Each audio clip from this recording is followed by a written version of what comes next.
Hi, this is Elizabeth Hamilton Garino, author of Percolate, Let Your Best Self Filter Through, and you're listening to Success is a Choice podcast.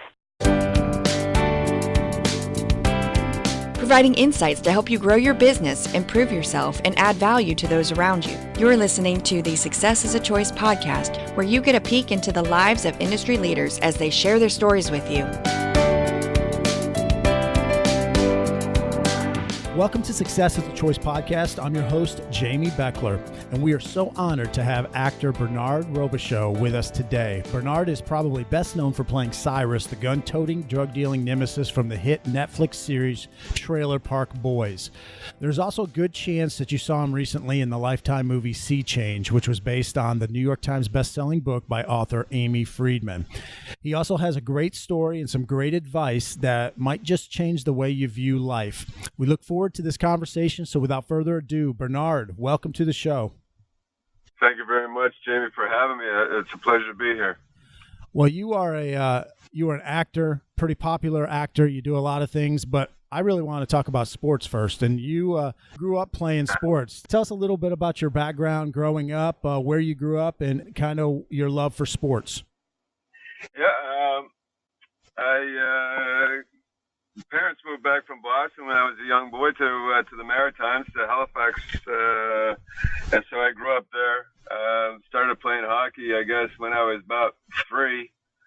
My dad put me on the ice. My dad was quite a hockey player. The Bruins wanted him when back in the early 60s. There was no money in hockey at that time, but that's the kind of hockey player he was. Actually, the year that Bobby Hull scored his 50 goals, my dad had 55 in the Eastern Senior League here in the Maritimes, which was considered like the stepping stone, one of the stepping stones into the pros at that time. So quite an accomplished athlete himself. I guess I just kind of took after him. I always wanted to be like my dad, so I started off hockey, and then I got introduced to basketball in grade 6. And I don't know what it was. It was that whole hand-eye coordination. Like, how far can I put this ball up in the air before it falls into that little hole?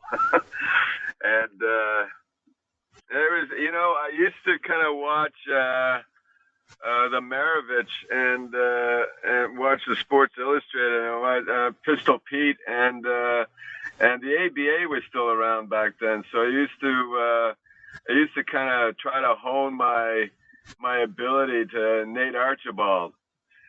I didn't really grow until between grade 11 and grade 12, and I grew like 5 inches that summer. So up until that point, as a guard, I didn't have any size, so I had to kind of learn my ability to shoot from outside, so I didn't have anybody bothering me. And and then suddenly I grew 5 inches and put 45 pounds on one summer, and the game changed. Did you learn all the hot dogging moves from Pete Maravich? Did you learn how to be fancy?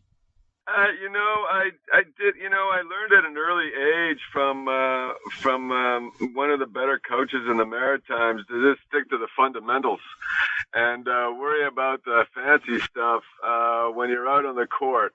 But when playing around with the guys, but no, it kind of got frowned upon when when I was in a game and tried any fancy stuff, and I've learned very quickly that usually got you to sit the bench for a while. So that didn't get really if you stick to the fundamentals, in my opinion, you don't need all the fancy stuff anyway. Every once in a while, if you got to dunk, or if there's a moment there, maybe, and you're all by yourself, or it's a 2-on-1 or a big, situation like that, maybe you've got something that you can throw down or something, but other than that, no, I didn't bother with that. It's not that I didn't practice, king drills and all those different things, and kind of try little things that Curly Neal might have done on the basketball court, as a globetrotter. But, I used to practice in the house. I lived in an apartment building, so I used to dribble off the walls in the hall of the apartment building and try to and dribble around my back and off the floor. All kinds of little things just to kind of see if I could dribble around somebody in such a small space. So, I did those things, but I mean, very seldom did they ever come into play, because if you tried to dribble around your back and off the floor in the game, there's probably a pretty good chance you were going to sit the bench during that too, when there was another guy you could have passed the ball to. Now, did you give up hockey when you started playing basketball, or did you still do both? I did both right up until I played hockey right through. I got scouted by Montreal when I was about 16, so I didn't get picked up by their major junior A club at that time.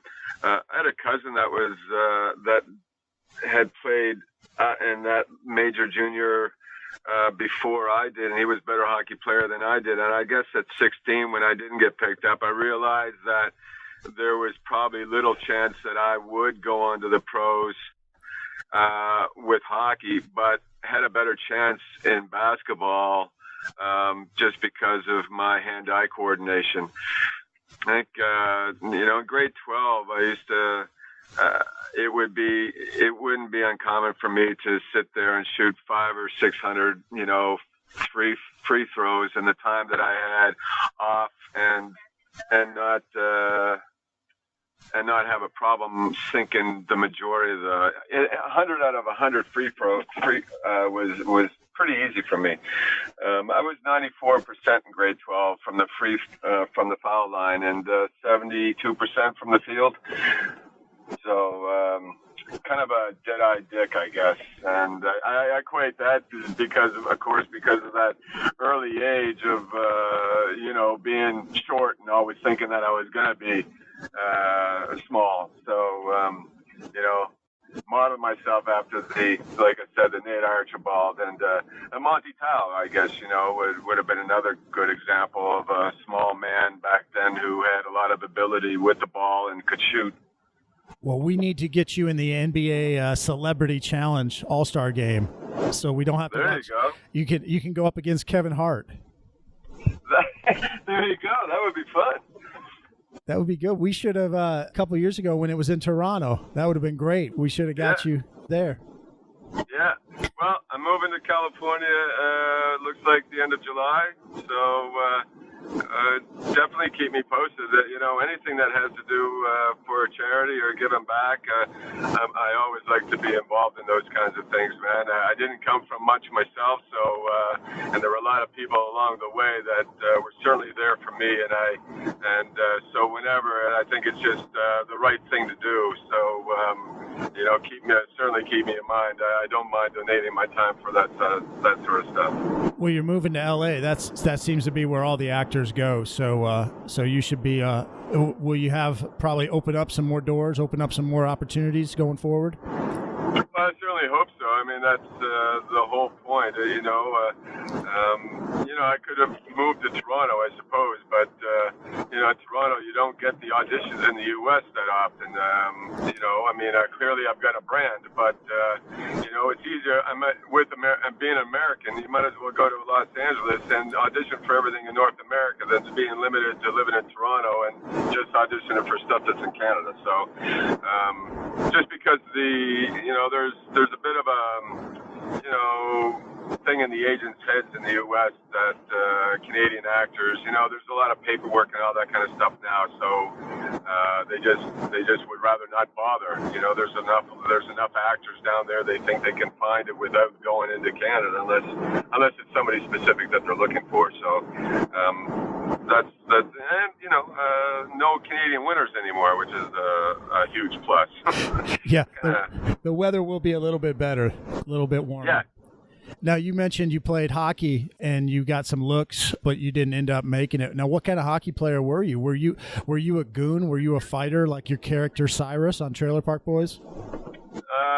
No, but I didn't mind going in the corners. I was a digger, I guess.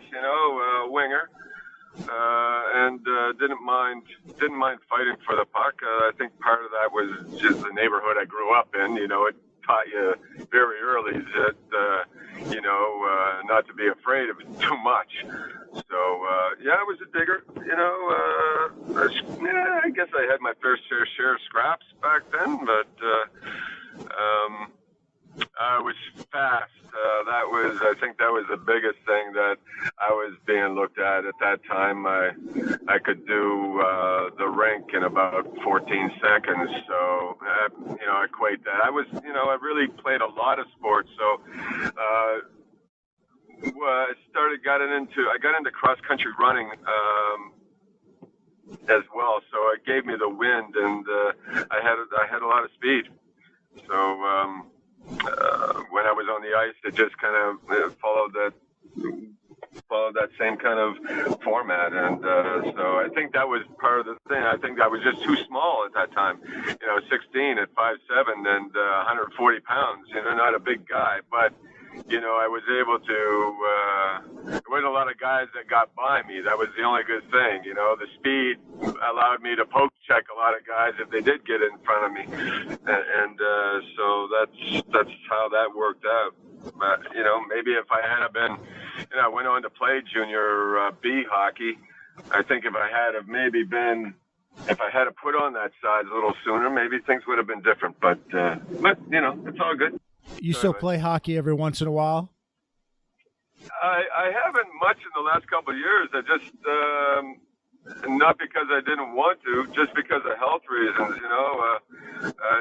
we're still kind of recuperating from a ruptured quad tendon about 4 years ago. So I was still strengthening up the leg up until about 2 years ago. And then last year, of course, I had ruptured my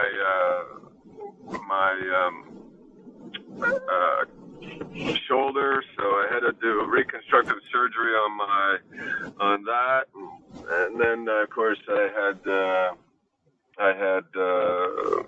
was diagnosed with prostate cancer as well, like about the same month. So I had a lot going on last year in 2017.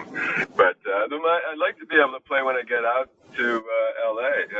I played when I lived in California before, and that was a lot of fun. So I look forward to trying to hook up with some guys when I'm out there this year, when I move out there. I hope that you are enjoying this fun chat with Bernard Robichaud. He is definitely an interesting guy, and he has a great outlook on life, especially knowing his story and how he's battled cancer. He has battled through adversity and been resilient. Throughout Bernard's life, he has demonstrated the characteristics of a champion, and now you can gain a better understanding of those principles that can lead to success with our book, Building Champions, Success Principles Through A to Z.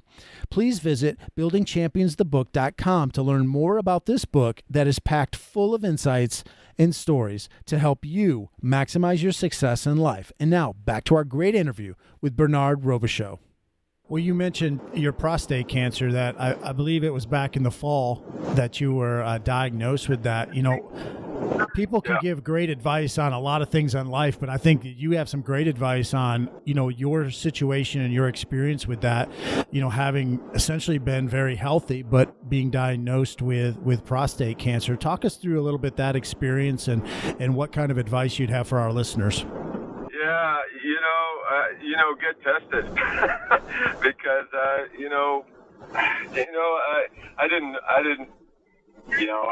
I never really thought that I never got sick. I was one of those guys that very seldom would I catch a cold. I was floored. I was in shock. I'm glad I went to the doctor's office with my girlfriend because I didn't remember a thing he said after he told me. I thought it was going to be just one of those things. Now, I knew the doctor.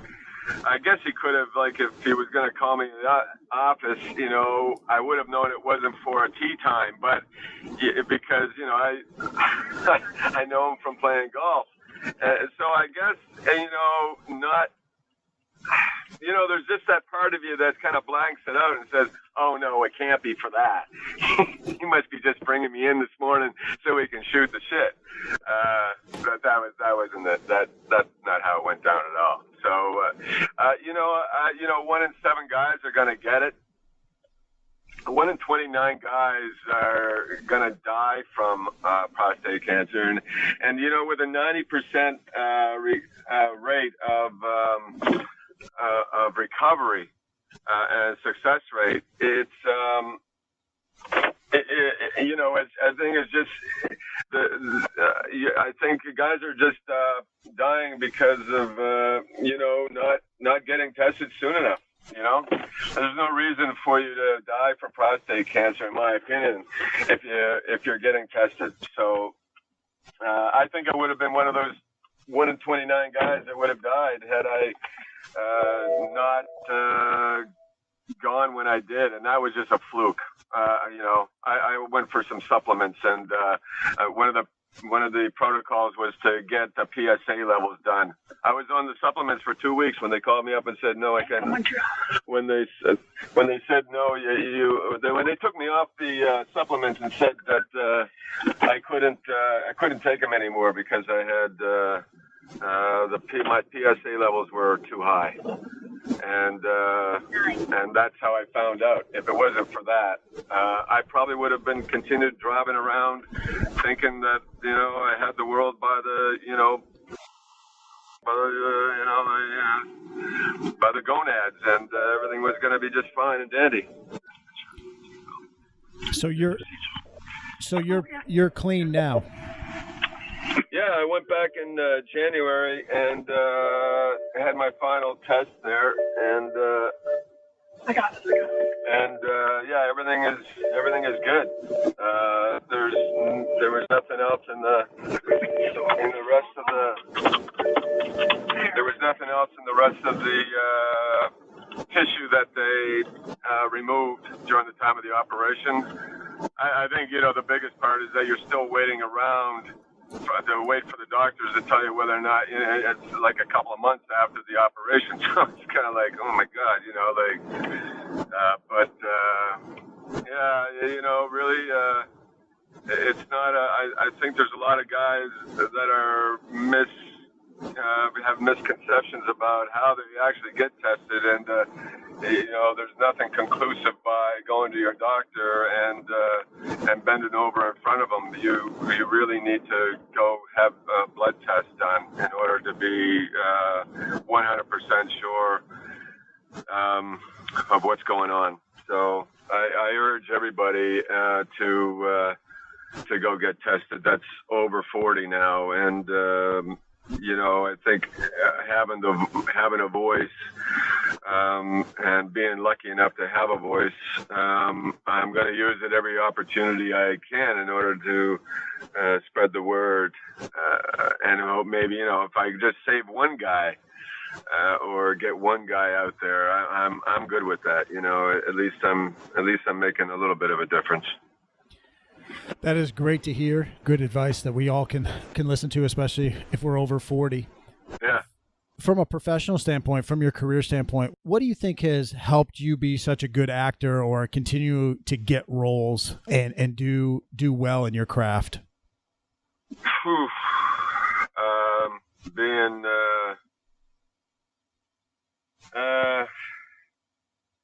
you have to stick at it. Number one, nobody's going to hand it to you. I think you have to be a little analytical to some degree about life in general, just so that you maintain the life experience that is required to pull words off a page that aren't necessarily your own and make them your own. You just can't give up. I think that's the biggest thing. I think the people that are serious about it will do whatever they can. It doesn't matter what job you are, what career it is you go after. I think I think you'll go out there and you'll do whatever it takes in order to make it happen. I don't know that there's any real formula. In my situation, I think it was just the fact that, I'm not sure that it wouldn't have happened, but Trailer Park Boys certainly put us all on the map, and made people aware. I think just coming from the East Coast of Canada, when you look at Toronto, Vancouver, New York, Los Angeles,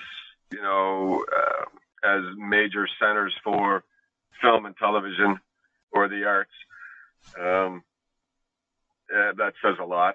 And I'm grateful to have been a part of it in order for that to happen, to develop a brand or be branded, I guess. I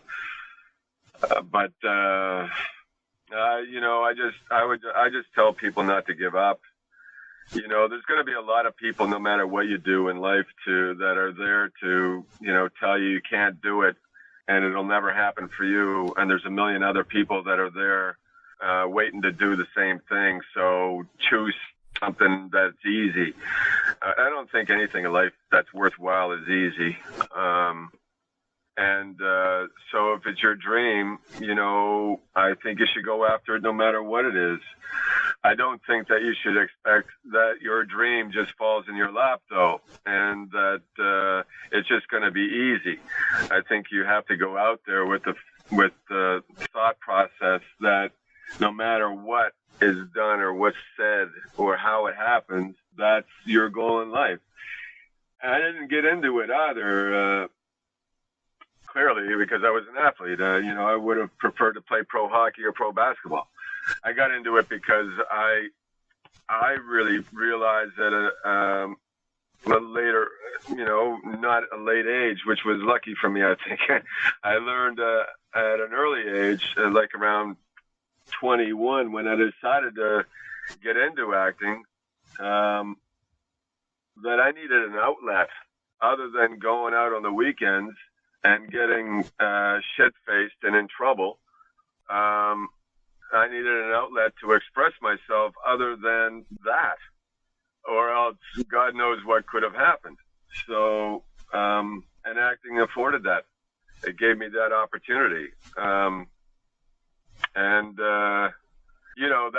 That whole process of taking those words on and becoming somebody, be able to express myself in a way that I hadn't been able to before, was paramount for me. And I never looked at it as an avenue that I'm going to become a star or I'm going to be famous. That was the last thing on my mind. What was on my mind is I'm staying out of trouble. Yippee!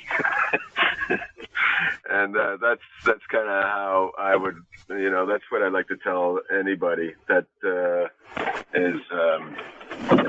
gets into acting for sure, and or whatever their motivation in life is, or whatever their career choice is. Jody's on Mountain Road. So, well, by most accounts, and from talking to you, you don't seem like a jerk. Yet you play quite the character, Cyrus, on Trailer Park Boys. How did you prepare for that for 9 seasons and a couple movies? How do you prepare to do something that's not like you? Yeah, I grew up in that neighborhood, so that was easy to recollect, people that I knew growing up. There were moments in time, I guess, in my childhood, growing up, because it wasn't the best of childhoods, where you sit in the mirror and think of all the things that you want to say to your dad. And so I think those moments and those recollections of those times helped. And a combination of that and the guys that I grew up that I knew were like that helped create that character. So, I think that in that regard, I think it was once I once the character was developed, after it was just the same character season after season, it wasn't that difficult. I think it's the biggest thing was really is memorizing the lines and hitting your mark and listening and reacting to what the other actors were doing. And in the first few seasons, Mike Clattenburg, who was the genius behind Trailer Park Boys, we did an awful lot of ad-libbing, and so listening was key, and being able to come up with something off the cuff. Really, that's how we auditioned for the role. There weren't any scripts when we auditioned. When I auditioned for Mike Clattenburg, he brought me in a room for 45 minutes and started yelling and screaming at me and calling me names and stuff, and I had to react to that. So I reacted in the right way, or else I wouldn't have got the part. It sounds similar to what some of the NFL draft prospects have gone through at the NFL Combine with interviews with teams. Yeah, probably so. Trying to get them off their game or see what they're made of. Yeah. Well, that's not a bad thing. I think when you're put in a situation that you're not comfortable with, you either rise to the occasion or you sink to the bottom, right? Absolutely. You were in a Lifetime movie called Sea Change. It was based on a New York Times bestseller. You had never read the book, as I understand it, before that. Do you think that it helps or hurts to maybe read the book or be familiar when you're doing a role that's maybe based on a book? I think it helps if you've got one of the lead roles in the movie, perhaps a supporting lead. But ultimately, the book and the screenplay sometimes are vastly different. And ultimately, sometimes I find having too much information that doesn't have anything to do with you sometimes can affect your performance and how you deal with that, how you react. I only ever really watched or read, even in Trailer Park Boys, I only ever read what had to do with my scenes. I always found that knowing more than I needed to know was a detriment, because certainly in Cyrus's character, he didn't hang out with those guys. So knowing what was going on in the background for a lot of what these guys were doing to me, I didn't want to take the chance that it would affect how I thought or reacted to a certain situation. Do you go back and do you watch any of the stuff that you're in? No, I never watched anything I've ever been in. No, I don't do that, buddy. I did that once when I first started. I invited all the guys over, and we all sat down. We had some beers, and we were ready to go. And I remember the first scene coming up, and when it was done, I thought, okay, that's how they put that together. I swore from that moment that I would never watch myself again, because I was my own worst critic. I know actors that do it, and hats off to those that can and or believe that they learned something from that. But I always felt a little weirded out. I don't sound the same I do in my head. What goes on in front of the camera and what they edit and how you think they're going to edit are totally, vastly different in most cases. You have to realize that they hired me for a reason. And when they say moving on, next scene or whatever it is, I checking the gate, any of those lines, I have to believe that the directors and the producers that were there got exactly what they wanted, and I'm good with that. But to sit there and say, oh, gee, I should have done it differently, and I should have done this, and I didn't make the right choice, and oh my God, if I had more time, and one more, no, oh my God, I'd be a mental case. You do some stand-up comedy now as well. What is some of the differences or the similarities between that and preparing for a TV or movie role? None. None. I got into doing some stand-up because, I was getting paid a lot of money to do appearances and sign autographs and take selfies. And then some of the venues that were booking me wanted a little bit more for the money just than me standing around and making sure their patrons were happy all night long. And, it started out at 20 minutes. That they wanted me to, so I went to a couple of stand-up comics that I know, and they wrote some stuff, and I made it my own, and 20 minutes became an hour and 10 minutes within a year, and the only time I was getting on stage was when I was on tour doing these events, so I didn't have 5 to 7 years that a lot of comics have to kind of groove their what works and doesn't work. I had no idea what was going to work and what wasn't going to work from night to night. As a matter of fact, there were nights where everything worked and people were laughing, and then there were nights I was delivering the same joke and everybody was looking at me with this puppy dog look on their face, and I thought, oh my God, what's the difference between last night and tonight? So I had no idea. The only thing that was saving me, Jamie, in my opinion, was the fact that I trained in the theater, and so being in front of an audience was okay. The other part of it was that people came to see the character. So, if I lost a moment, or people were, giving me, just that puppy dog look, there were a lot of times where I could just, say some expletive line that, my character would have said on the TV series, and everybody would break up laughing.